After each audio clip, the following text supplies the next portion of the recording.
She had learned somewhere between her third year of rising before dawn and her seventh of never being asked to sit down that the most dangerous thing a woman like her could do was to become indispensable, not because indispensability granted safety, but because it granted access.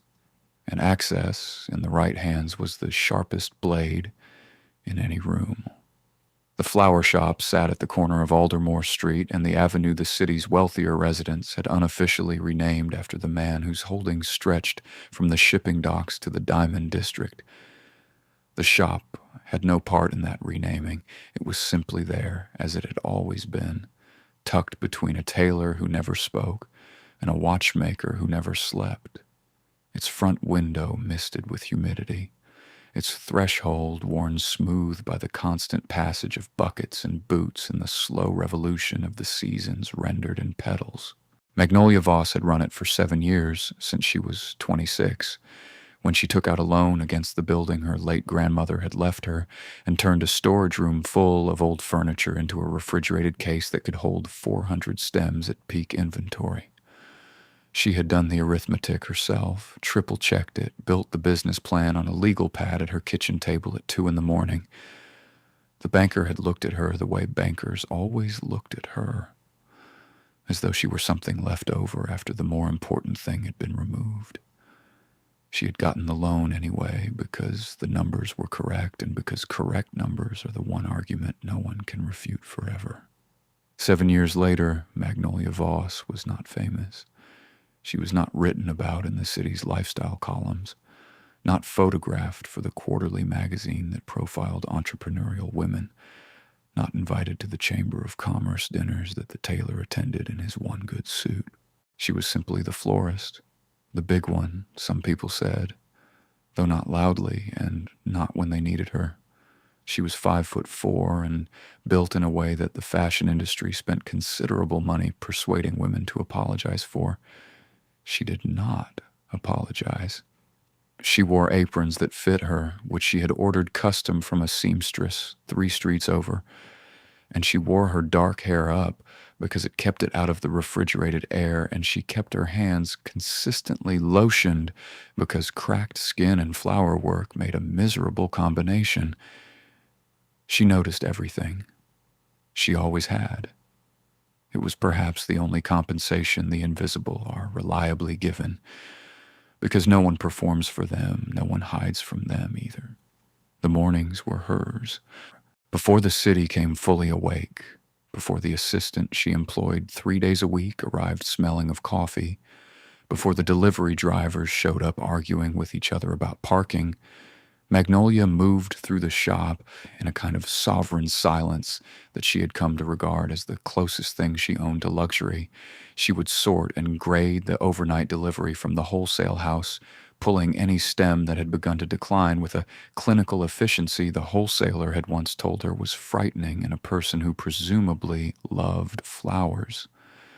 She loved flowers the way a surgeon loves anatomy, precisely and without sentiment, because sentiment was reserved for living things that could love her back. It was on an ordinary Tuesday in late October that the roses began. She did not think of it as a pattern the first day.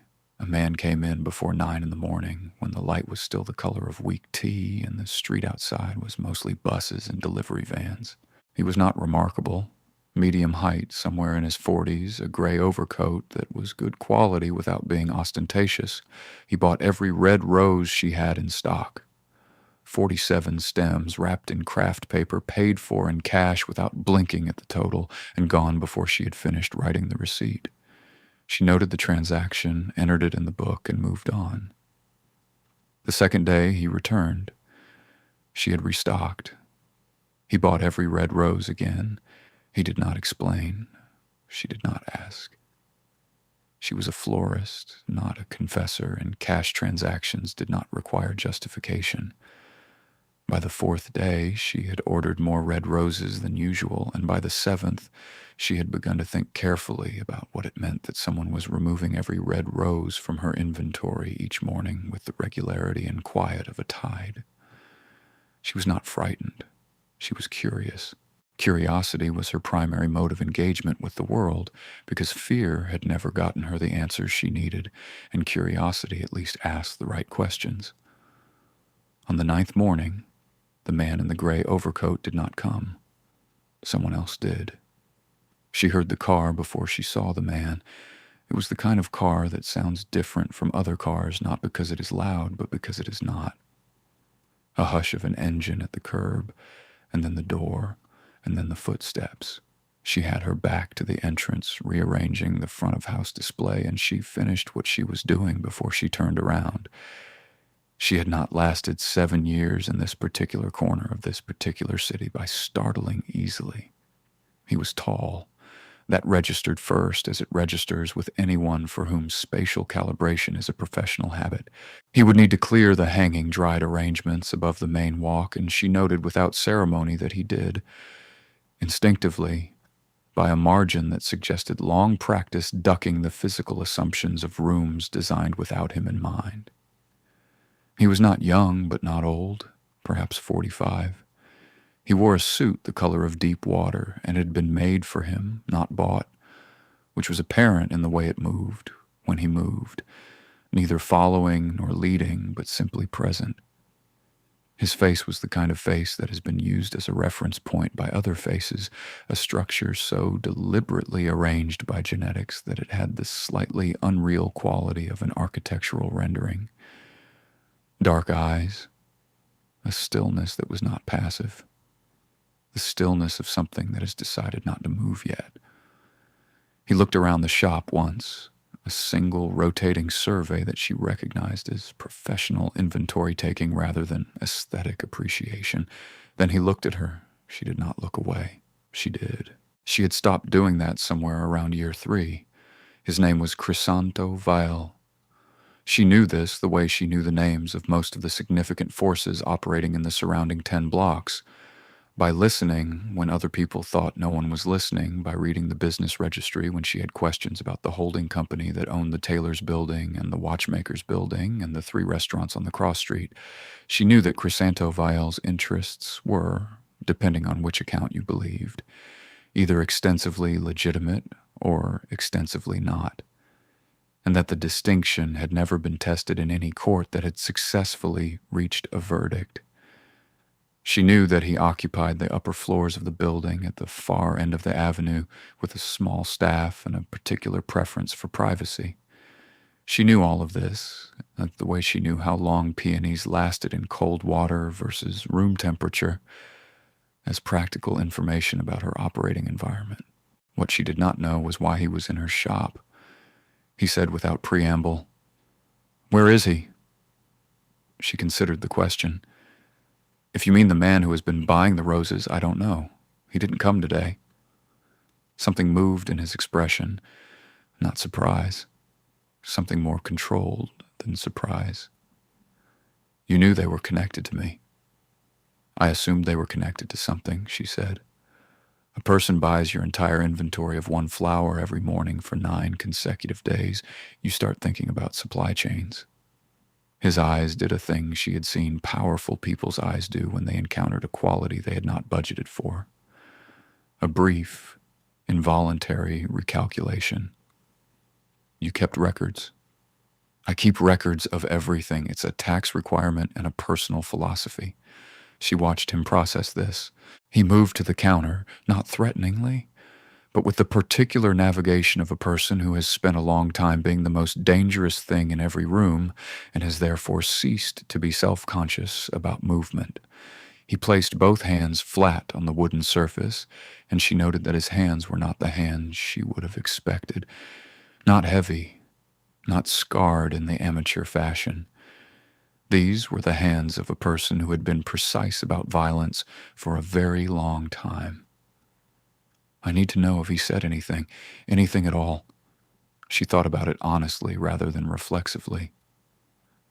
The first 3 days, nothing. The 4th day, when he was waiting for me to finish wrapping, he said that some things needed to be removed before someone noticed they were missing. She paused. I thought he was talking about the flowers. The silence that followed was a specific kind of silence, the kind that happens inside a pressurized thing just before the structural limit is reached. He was not talking about the flowers, Crisanto Vael said. I understand that now. He looked at her for a long moment, not the looking she was used to, the swift social calculus that slid off her surface like water off a closed bud, deciding in the first 2 seconds that she was not the relevant element in the room. This was different. This was the look of a person who has realized that the room contains an element they have not yet correctly identified. Your name, he said. Magnolia Voss. This is my shop. I know whose shop it is. He said it without edge, which was somehow more interesting than if he had said it with one. I know this street. I have not been in this shop. Most people haven't, she said. They send people.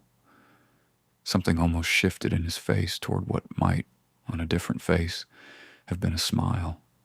It did not arrive, he said. May I see the records? It was framed as a question. She understood it was not entirely one. She also understood that she had two choices. You treat this situation as a threat to be deflected, or treat it as a transaction to be managed. She had built her entire business on the second approach, and she saw no reason to abandon it now. She opened the book. He spent 8 minutes reading it.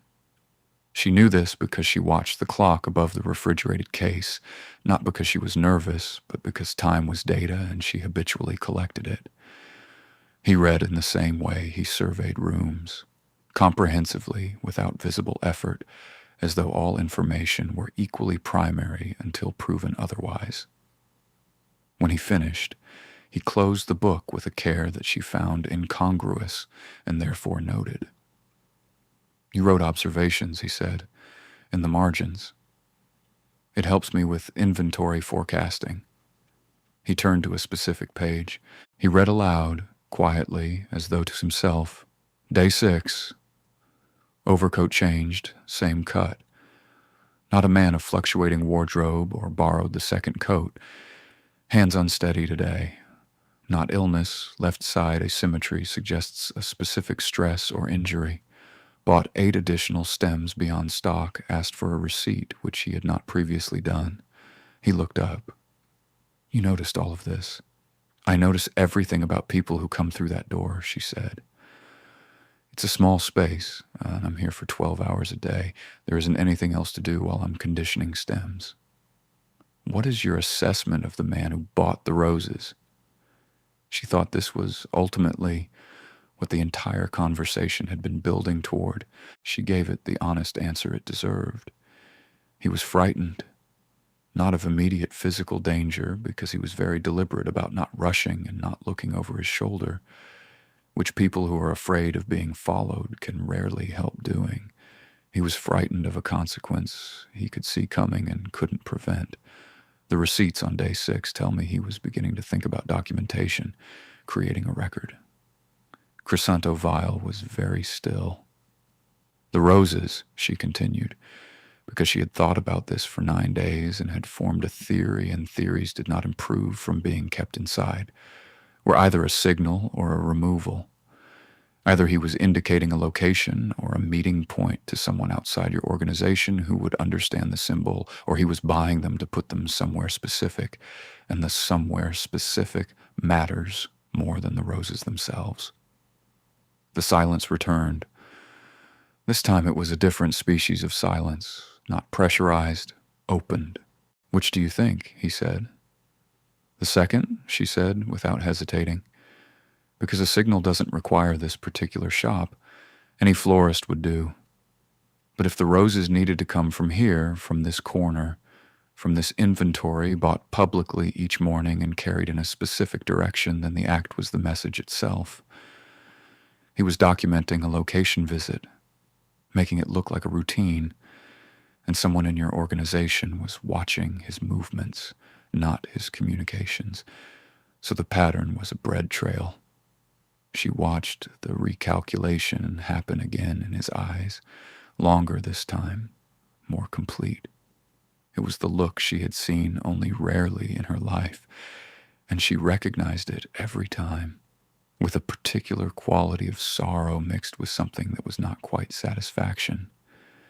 The look of a person realizing they have been in the presence of a significant intelligence that they had spent considerable time failing to notice. "You've been thinking about this," he said. "I had 9 mornings with nothing else demanding immediate attention." She paused, and it was unusual. "I pay attention to unusual things." He was quiet for a moment, then he said, "Magnolia," not as an address, as though he were weighing the word as a thing in itself. She waited. "I'm going to need to return," he said. "The shop is open Tuesday through Saturday, 8 to 6, she told him. "Mondays for wholesale. Sundays I'm here, but not officially." "Tomorrow," he said. "Not officially." She considered the various implications of this and decided that she had, in the last 20 minutes, already committed to a course of action simply by opening the record book, and that retreating from it now would be both futile and inconsistent with her character. "I'll be here at 7, she said. "The coffee is from the place on Marsh Street because the closer one uses a grind that doesn't keep. It's not elaborate." "I don't need elaborate," he said. He left the way he had arrived, without noise, without performance, with the complete efficiency of a person who has long since stopped justifying his own passage through space. The car at the curb made its non-sound. The street resumed. Magnolia Voss stood at her counter for a moment in the quiet that was now qualitatively different from the quiet before he had entered, and she thought, as she thought about most things, practically. She thought about what she knew, what she did not know, and what the shape of the gap between those two states suggested. She thought about the man in the gray overcoat who had not returned, and what direction he had walked each of the 9 mornings after leaving her shop, and what building sat at the end of that particular direction, and what information might be stored in a building that a frightened man would visit through a ritual of red roses designed to look like love. Then she turned back to the display she had been arranging when everything began, and she finished it, because the tulips needed placing before the mid-morning heat began, and because there are things you can control and things you cannot, and the competent life is one in which you maintain clear sight of the difference. She was back at the display at 7 the next morning, which was a Sunday, when the street was quiet and the light came in from the east at the angle that turned the white ranunculus gold. She had made the coffee. She had also, in the hours between closing and sleeping and rising again, written out a careful diagram on the back of a piece of brown wrapping paper, not obsessively, methodically.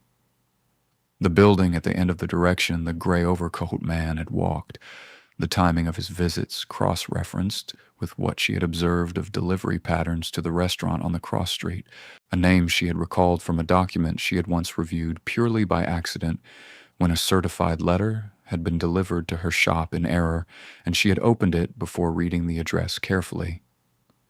She was a conscientious person. She had resealed the letter and delivered it herself. But she had an accurate memory, and accuracy was not a function of intent. Crisanto Vial arrived at 12 minutes past 7. She noted the 12 minutes without assigning significance. A man who controlled the degree of things that he controlled was not late because of carelessness. He was late because something had required his attention on the way. She poured coffee and did not comment on the time. He sat down, which surprised her. She had not specifically indicated that sitting was available, but there was a stool behind the counter, and he found it without being shown in the same way he had navigated the hanging arrangements, by reading the space rather than waiting to be guided through it. She thought that was an interesting quality in a person who was accustomed to having everything prepared in advance. She placed the wrapping paper diagram on the counter between them. He looked at it. He looked at it for longer than he had looked at the records book, which told her that either it contained more information or it contained information of a different order. "The building," he said, pointing to her notation. "How do you know this address?" She explained about the letter briefly, accurately, without embellishment. He watched her face the entire time in a way that she thought was likely a professional habit of detecting dishonesty, and she held his gaze without difficulty because she was not being dishonest, and the effort of manufacturing discomfort under scrutiny was one she had never seen the value in. "You opened it," he said. "By mistake. I resealed it and delivered it within the hour. But you remembered." "I remember everything I read," she said. "It's not a party trick. It's just how I'm built." A pause. Something in him settled slightly, the way a very alert animal settles when it reclassifies a stimulus from threat to information. "The name on the letter." She told him the name. The settling reversed. She watched him become very precise and very quiet in a way that was distinct from his ordinary quietness, the way the atmosphere before a storm is distinct from ordinary cloud cover. The name meant something significant. She had suspected it might, which was partly why she had written the diagram. Because a significant name connected to a location connected to a frightened man's bread trail of roses was not a coincidence that deserved to be kept in only one person's memory. "You understand," he said, not as a question, "that knowing this name in the context of what you've described is not a comfortable position to be in." "I understand the geometry of the situation, yes," she said. "I also understand that I have now told you everything I know, which transfers the relevant risk to you rather than leaving it distributed between us. The most dangerous thing for me would have been keeping this information while you were unaware I had it. I've removed that variable." He studied her. "You planned this." "I thought about it carefully, which is not the same thing." She drank her coffee. "I don't deal in plans when I don't have enough variables. I deal in observations and responses. I observed, now I'm responding." He was quiet again. Then he said, with deliberateness that she recognized as a person choosing to say a thing they do not often choose, "I have had many people in rooms with me who had significant information and did not volunteer it, who held it because they believed holding it was safety. You are the first person in recent memory who has reasoned correctly that giving it away was safer than keeping it." "Most people," she said, "reason emotionally about information. They think possession is power, but information has a half-life. It's only powerful while it's exclusive, and exclusivity only protects you if the other party doesn't know you have it. Once they suspect, the possession becomes a liability." She paused. "You already suspected I might have seen something, otherwise you wouldn't have come back." "I did suspect," he said. "So holding it would have been foolish," she said simply. He looked at her then with the full attention of a person who is very rarely compelled to look fully at anything, because very little surprises him anymore, because surprise requires encountering something you had not correctly modeled, and he had spent 2 decades building models of extraordinary precision. She saw the moment register in the slight alteration of his posture, not a lean forward, a release of something held, as though the effort of maintaining a particular vigilance had, in this specific instance, been permitted to rest. He did not say anything immediately. She did not require him to. She turned back to the ranunculus, which were past their ideal positioning window and needed to be moved before they softened. He watched her work. She was aware of it and found, to her own mild interest, that she did not mind. She was not performing competence for an audience. She was simply competent, and he was simply observing it, and there was in that an unusual lack of the social friction she had spent years navigating, the friction of being in rooms with people who were trying to decide what category to file her in before they decided how to use her. "The man in the overcoat," she said, not turning around, working the stems into the foam base with her usual efficiency. "He was yours." "He was," Chrysanto Vial said, He stopped being mine approximately 3 weeks ago without my being immediately aware of it. He was feeding information to the person whose name was on that letter. Yes? And the roses were a confirmation signal to someone watching your building from a position that would have a sight line to this shop, proving he had made contact. She finished the arrangement. Because if he walked out every morning carrying roses and the watching party could see the shop from their position, it confirmed he had been to the meeting point, not a building, a florist. She turned around. That's an elegant system, actually. Low-tech, highly visible, without looking like communication, and it uses the mundane to disguise the significant. Someone smart designed it. Yes, he said again, and his voice had something in it now that had not been there before, something with an edge that was not directed at her. Someone I trusted designed it. She understood then the full shape of the thing. It was not just a defector in the gray overcoat.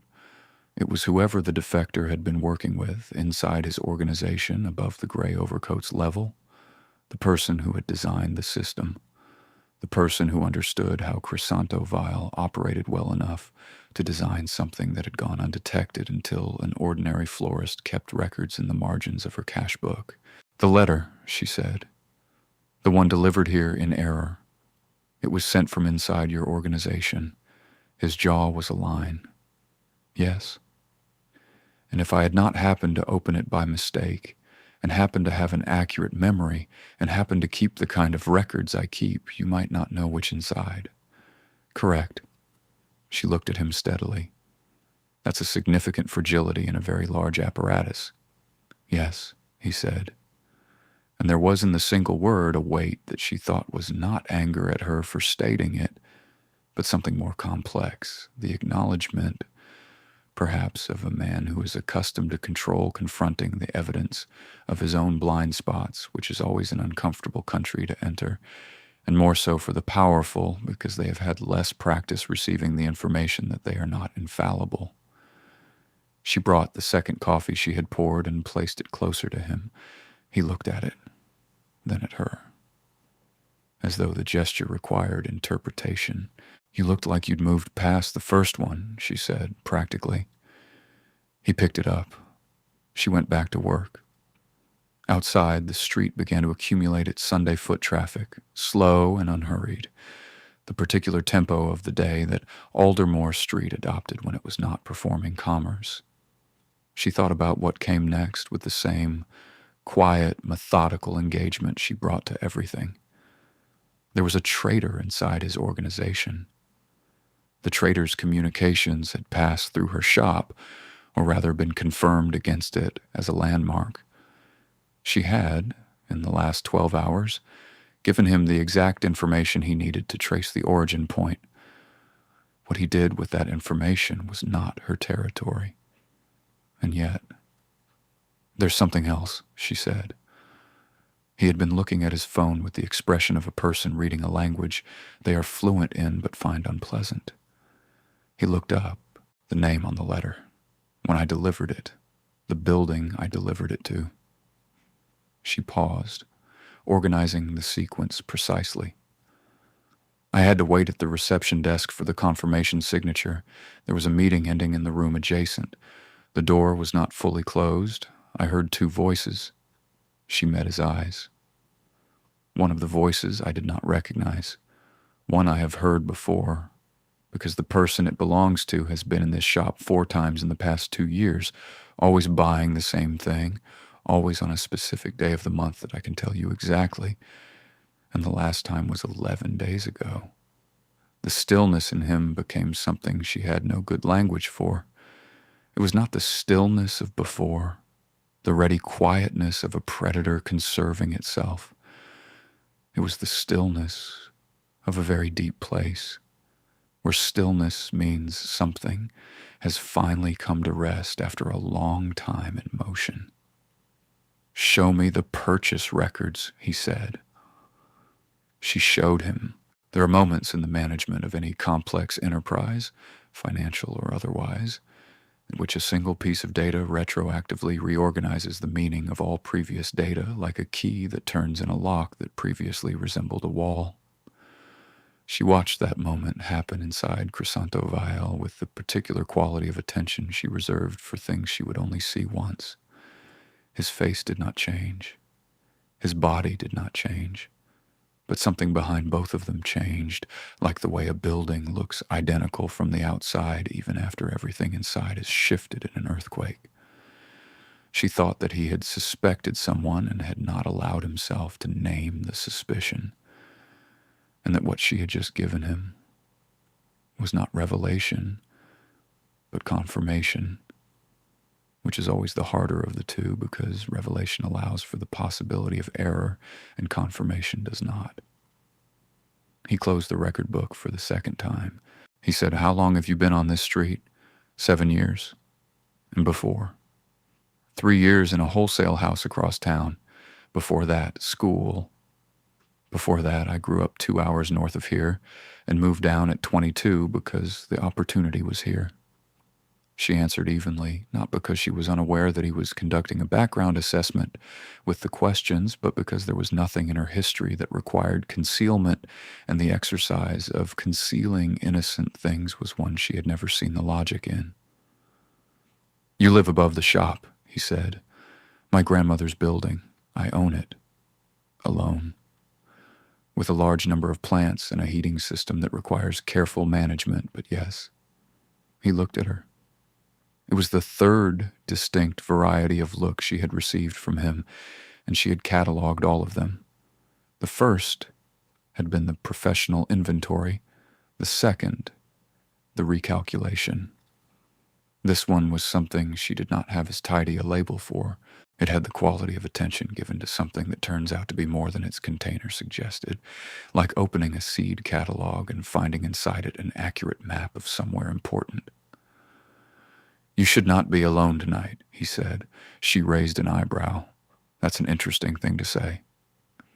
"The man in the gray overcoat has not returned because he understands that the system has been disrupted. The person inside my organization who designed the system will also know this. They will be identifying every point of potential exposure." He paused. "This shop is a point of potential exposure." She thought about this. She thought about it the same way she thought about everything, which meant completely and without the softening comfort of wishful interpretation. He was correct.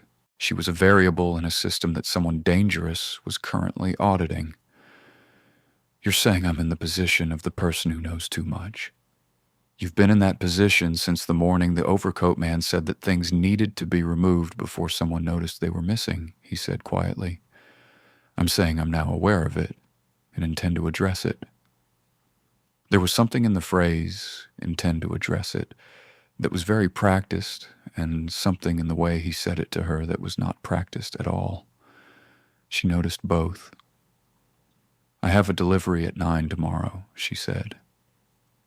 "Your delivery will occur," he said, with the absolute calm of a person for whom logistics are a solved problem. She looked at him for a moment. Then she said, "All right," because it was the rational response, and because she had built 7 years of business on the principle of taking the rational response even when it was not the comfortable one. And she was not inclined to abandon sound reasoning simply because the situation had become larger than she was accustomed to. He made a single phone call, brief, and in a language she half recognized as a European dialect of something older. And within 4 minutes, there was a different car at the curb and 2 men inside it, whose particular quality of stillness she recognized as professional, though from a different professional vocabulary than she was practiced in. He told her to pack what she needed for 2 days as a reasonable outer estimate. She did this in 11 minutes because she was an efficient packer, because she had learned early that being prepared to move quickly was a useful quality in a person whose life had sometimes required it. She locked the shop. She set the temperature controls for the refrigerated case and left a note for her assistant with instructions that were completely ordinary and made no reference to anything that had happened. She paused at the door and looked back at the interior, the ranked flowers in their cold case. The arrangement she had finished that morning, catching the changed angle of afternoon light, and she felt not fear, but the particular alertness of a person entering a new set of variables with full awareness. She turned off the lights and she left. The next 48 hours taught Magnolia Voss several things she added to her permanent inventory of knowledge. She learned that Crisanto Vile's secondary residence, where she was installed in a guest room with a window overlooking a private garden, had a library containing approximately 400 books in 6 languages, and that he had read most of them based on the wear patterns on the spines, which she checked because she always checked these things.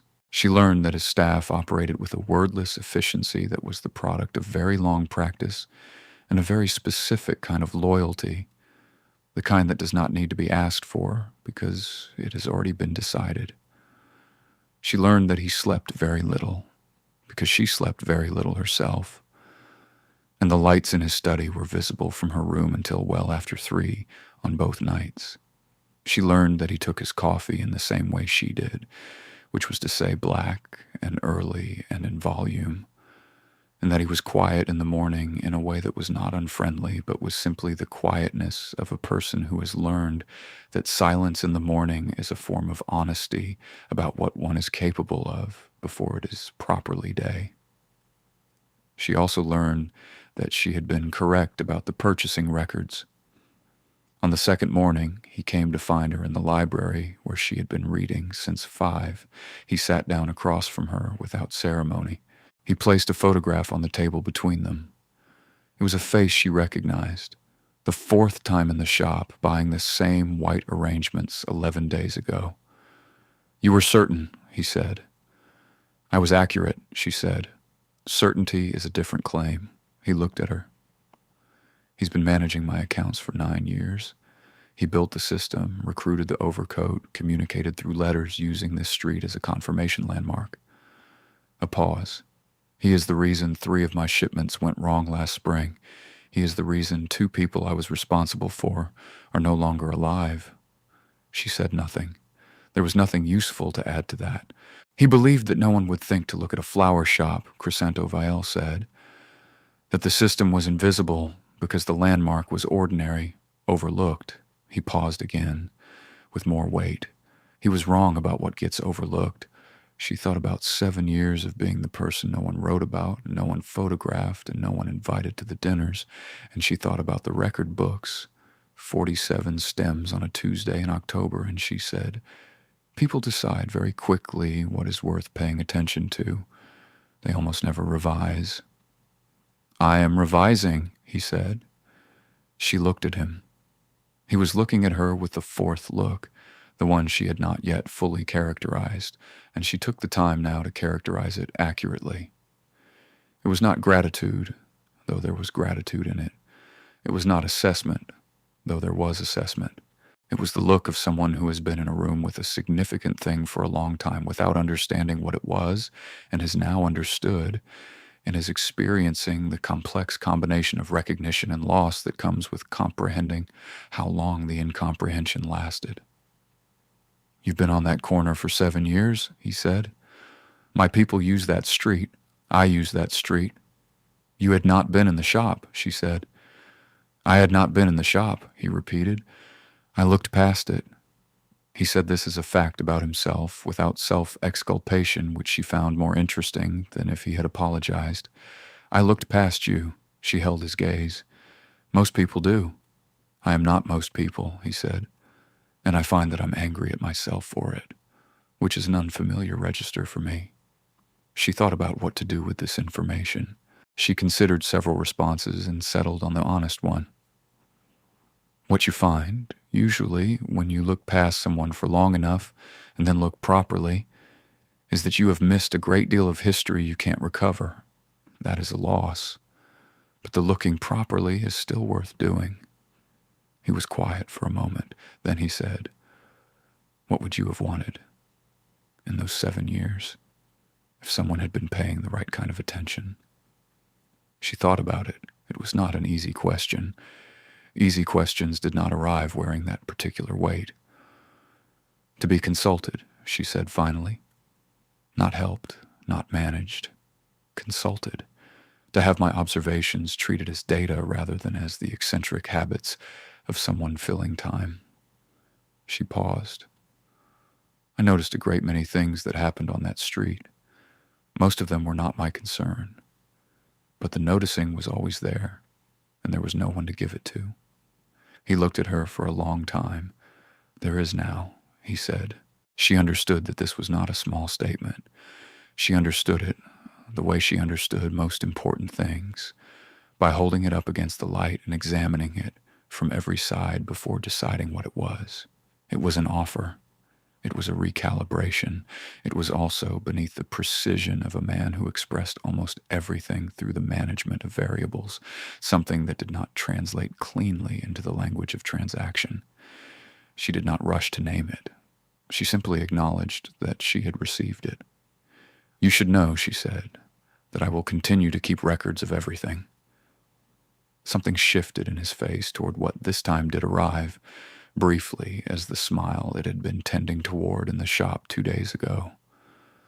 I would expect nothing else, he said. The account manager, whose name she would later see in print in the kind of documents that did not circulate publicly, was removed from his position within 6 days. She knew this not because anyone told her, but because of the particular change in the quality of activity on the street when she returned to the shop, the way certain regular movements altered and others began, the rotation of unfamiliar vehicles that then became familiar, the new configurations in the patterns she had spent 7 years memorizing.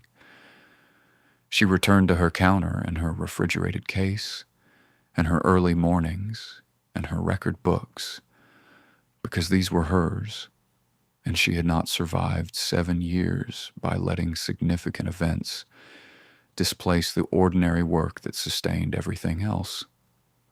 The gray overcoat man was found, she gathered from 2 separate overheard conversations and the careful correlation of 3 news items she would not have known to read together if she had not already had the map of the situation in her head. He was found, without apparent harm, in a place that suggested he had been persuaded to return voluntarily. She did not speculate further. It was not her territory. Crescento Vial came back to the shop on the second Tuesday after her return. He came during business hours. He did not buy flowers, which she noted as a departure from the narrative logic that would have suggested he ought to, and which she found honest in a way she respected. He came to talk. He sat on the stool behind the counter, which she had quietly moved from the back room to the front, and he talked to her about a problem he was having with the restructuring of a financial arrangement that had become complicated by the departure of the account manager. And she listened and asked 3 questions, and by the end of the conversation, the answer was visible in the negative space between the things he had said. She showed him where the answer was. He looked at it, then at her. How long? He said. 20 minutes of conversation, she said. 9 years of someone I paid generously, he said quietly. Not with bitterness, but with the measurement quality of a person recalibrating a significant instrument. And 20 minutes of you. 9 years of someone who wanted you not to see clearly, she said. 20 minutes of someone who has no investment in your confusion. He did not say anything immediately. Then he said, I would like to compensate you for your time. I'm a florist, she said. You can buy flowers. He bought flowers.